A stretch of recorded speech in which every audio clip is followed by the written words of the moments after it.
Okay, so as I was saying, 10.56% of the population is going to be scoring over 120. And then we have F, what is the chance that someone scores less than 80, right? So then this is very similar to what we did in part C, right? So what percent of people scored under 94? So we're going to do the same thing. Now, just going to sketch out what area it is that I am interested in. Okay, there's my best rendition of it.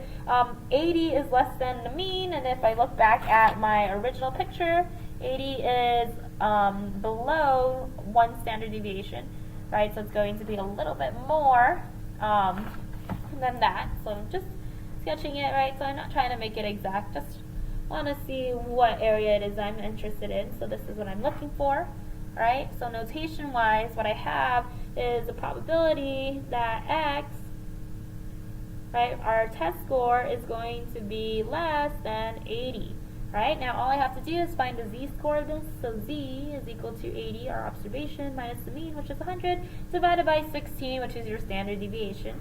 Now 80 minus 100 is going to be negative 20, which we know has to happen because it is below the mean. So we have negative 20 divided by 16, and we got negative 1.25.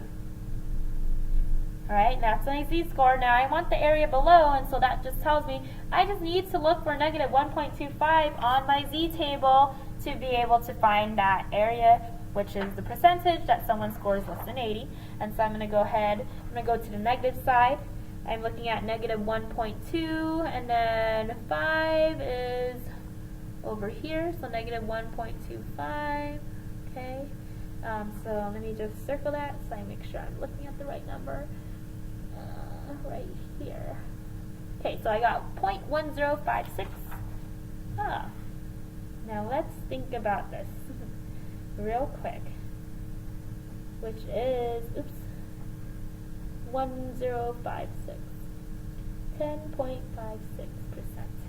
Now, that is what we got over here. Okay, the mean is 100. This is 20 over, right? 20 over the mean.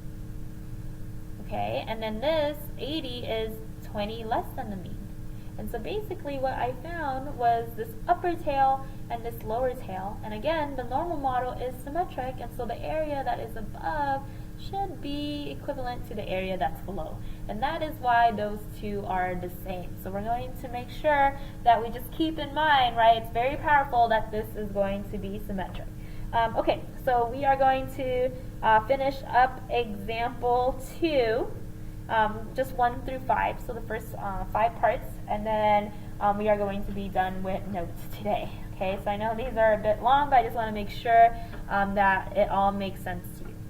Alright, so the second example, we have blood pressure, and these are for high school students. We have that they are in a normal distribution. Our mean is 170, right? So I'm going to go ahead and identify that. There's our mean. Our standard deviation is 30. Once I have that information, those are the only 2 pieces of information I need. I can make my normal model, okay, based off the mean and the standard deviation.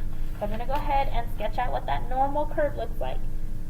Okay, so here's my little scale. And then my best rendition of the normal curve. Okay, so MAM shape, it's unimodal and it's symmetric. Okay, so the mean right in the middle, 170. I need to have 3 lines, 1 standard deviation above, 2 standard deviations above, 3 standard deviations above, 1 standard deviation below, 2 standard deviations below, 2 standard deviations below. 3 standard deviations below. Okay, as symmetric as you can make it. Now, my mean is 170, standard deviation is 30, and so 170 plus 30 is going to be 200, and then I got 230, and then 260. Okay, so I'm just adding the standard deviation to the next one over to get the next one. Now below, so 170 minus 30 is going to be 140, and then I got 110, and then I have 80. Okay, let's just make sure I did that right. Perfect. Okay, so here is our sketch of it. The second problem. What is the probability that a randomly selected student, high school student, has a blood pressure of 180 or above, right? And so what we're going to do here is first let's just go ahead and sketch it. Sketch the area that we want. So here is just a mini model, right? It's going to be really rough. 180 is going to be a little above the mean, right? So somewhere over here, so it's really close to the middle. This is 180, and I want 180 or above, so I want this area right there. Okay. Now, notation-wise, I want the probability that x is greater than 180. Okay. So, what I know, right, on my z table, I only find the area below, so I know I'm ultimately going to have to take the complement. So 1 minus the probability that x is less than 180. Alright, now for me to be able to use the table, I need my z-score, so let's go ahead and calculate that. Let me just write the z formula here, right? It is important, you do have to memorize it, it's going to come naturally because you're just going to use it again and again. Right, so my z-score is equal to the observation, so 180, minus the mean, which is 170, over your standard deviation, which is 30. Okay, this one I know for sure is going to be less than 1, right? So just think about your picture. This is going to be like point something. And so let's go ahead and punch this in the calculator. Oh, it's just 10 divided by 30, which is going to be 0.333333. Okay, so I have a z-score of 0.333. So I'm going to just use 0.33. So go ahead and go to the z table. We're in the positive side, right? So 0.33, so here's 0.3 and then 3, right? 0.33, and so this is the area that is going to be below. So 0.6293. Let me go ahead and actually find the complement, right? Because what that finds me, this, again, is the area below. What I want is the area above, so you must subtract it from 1. Okay, so 1 minus 0.6293 is equal to 0.3707. Okay, now 3, right? Now I want the probability that a high school student has a blood pressure between 160 and 130. Very similar to what we did in Part D in example 1, right? And so I'm going to go ahead and calculate this. So let's see. We have our sketch of this, right? So here's our sketch of the normal model. 160, right, would be a little below, and then 230 is going to be above the mean. Okay, so just keeping this in mind, I'm just going to sketch what it would look like. So like close here and then a little further out here. And then I want between these two, this is the area that I'm interested in. Okay, so once again, we are going to need to find two z-scores, and then we're going to have to subtract this little area here out of the bigger one. Okay, so it's going to be the same idea that we did. Okay, so I'm going to go ahead and just write out the notation. So ultimately, we are trying to find the probability that x, right, which is just the blood pressure, is going to be between 160 and 230. Alright, and we know from past experience what's going to happen is we are going to be finding the bigger one, right, and then we're going to be subtracting out the smaller one so that we can get what is in between. Okay, now for us to be able to find that, I gotta calculate the z-score so I actually know what that area is.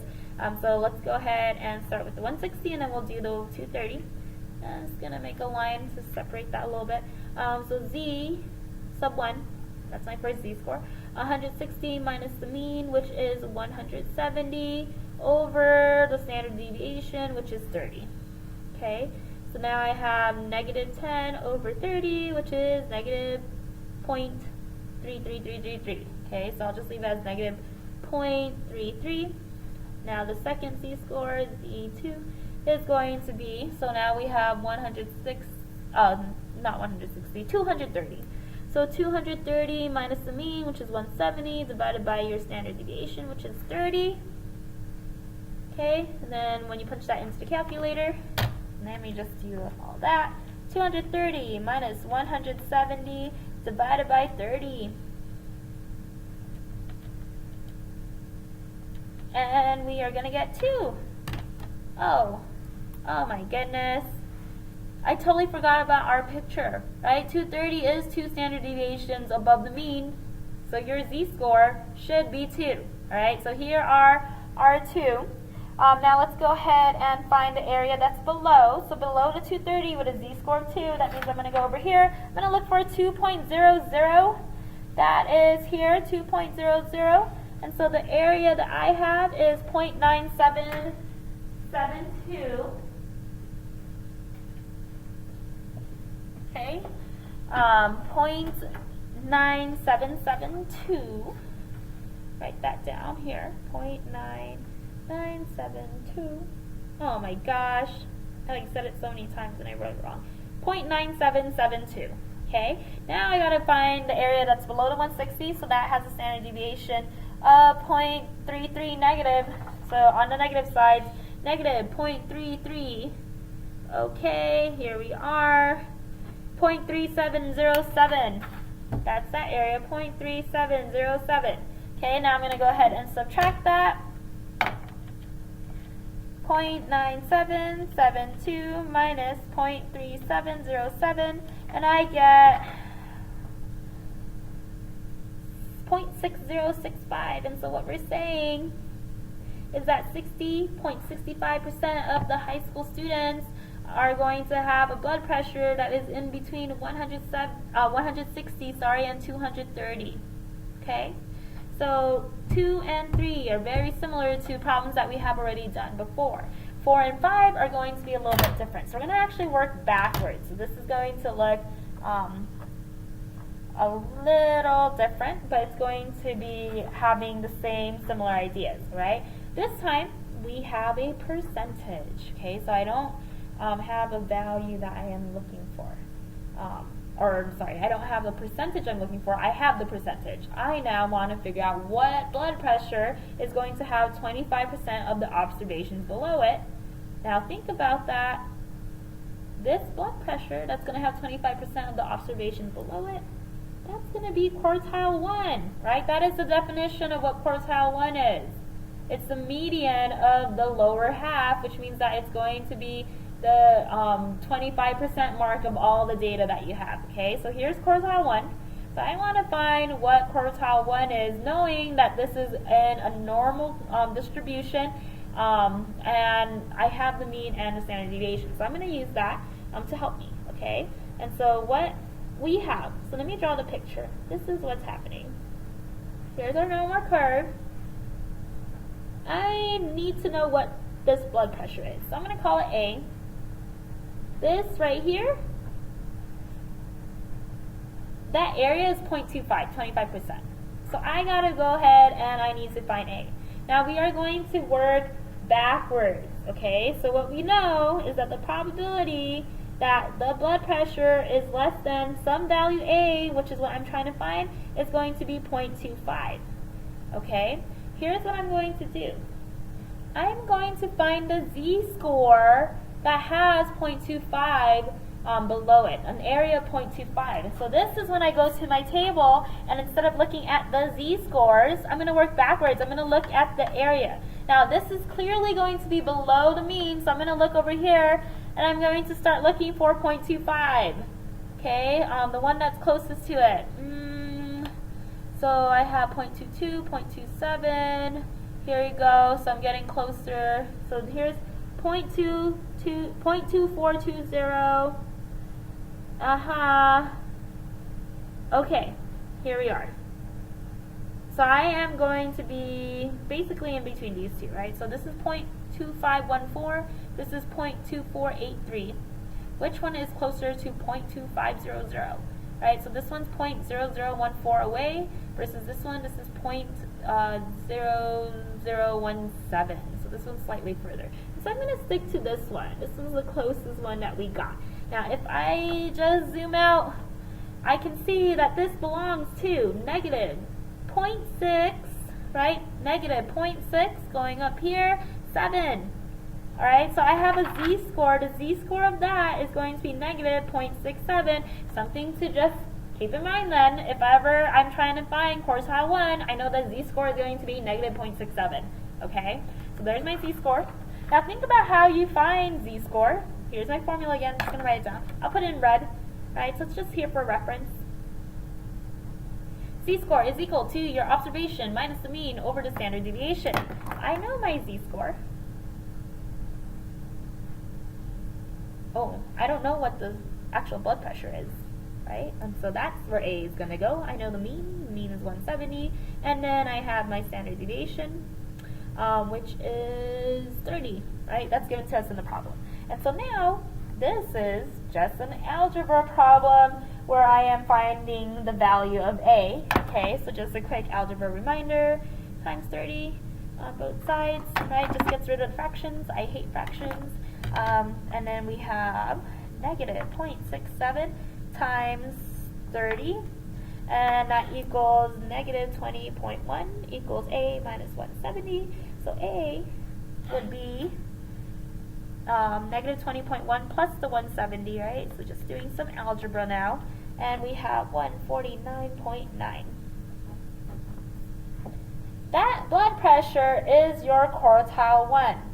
Okay, so if you happen to have a blood pressure of 149.9, that means that you are in the 25th percentile because you have 25% of the population that has a lower blood pressure than you, right? Now let's go ahead and take a look at 5, which is going to be similar. So I want the blood pressure that has 60% of the data that is above it. All right, so let me draw the picture. 60% this time. So that's pretty close to the mean, right? Because the mean, you're going to have 50% below. So I'm going to say it's like right here. Okay, it's just a sketch. I don't know what this value is, so I'm going to call it A. And what I do know, though, is that this area better be 0.6 because I want 60% of the data above whatever the value A is. So that's what I'm looking for, right? So similar orientation, so probability that X, now here's what I'm going to do. I still want to do that because all of my areas below is shown, all the areas below is shown on your actual Z table, right? So probability that X is less than A. Okay, so let's just think about this. If 0.6 of the data is above it, then that means, oh, I totally drew this wrong. If 0.6 of the data, that means that you're going to have 60%, which is more than 50, so it's actually a little below. It's more over here, so I'm going to fix that. Here is a more accurate picture. All right, so 60% of the data is below, above it. That means that 0.4 must be below it, okay? Because the whole area is 1, so we have 40% that's below. That's what I'm going to use, okay? So probability of the values are going to be less than this value A is going to be 0.4, right? I'm going to use the complement just because the area is given to me in that way. Now let's go ahead and find the z-score of that. So area is 0.4. So again, this is when you go over to your table. You're going to look over here now, and you're going to search for the one that is closest to 0.4. And it looks like I should be hanging out over here. Okay. Here's the two values. I have 0.4013 and 0.3974. This is 0.0013 from 0.4. This one is 0.0016. No, even more, right? Not even 0.0026 away. So this one's definitely closest. So this is the one that I'm going to use. Okay, so my z-score for this one is negative 0.2. And I'm going to go up, and we have 5. So negative 0.25 is our z-score. Okay. Again, just a review, interpreting the z-score. This is saying that we are 0.25 standard deviations below the mean. All right, so here's my z-score. Now what I'm going to do is I'm going to use that formula. It's the same idea. I'm going to just add that to just have some separation in the work. So z is negative 0.25, and then we are trying to find what our observation is. That's what we're looking for, A. And then the mean is 170 over the standard deviation, which is 30. Now, do all the algebra and stuff, right? So I'm going to go ahead and multiply 30 on both sides. Okay, so I'm not gonna write out the work this time, so you should feel comfortable doing this. Okay, and what we get for A, okay, after doing all that math, 162.5. So what we're saying is that if you have a blood pressure of 162.5, there are 60% more of the population that have higher blood pressure than you. Okay, so this is actually where we're going to end. These are a lot longer than I thought they were going to be. We will have next week, we'll finish off number 6 on this example. We'll also take a look at how to have the calculator do all the work for us. Okay, so we want to understand how to do it by hand because there's particular problem where you need to understand it by hand, but you want to also take advantage of the fact that the calculator is there as a tool. So we'll learn how to do it on the calculator. I do want you to know both. In terms of the homework, I am asking for this to be completed by Thursday of next week, and Thursday of next week, let's see what that official date is, the 27th. Okay, so 9/27. Okay, so that's it. Again, I'll have another video for the rest of these notes. I know they were long, but make sure you understand it and come to class tomorrow if you have any questions, okay?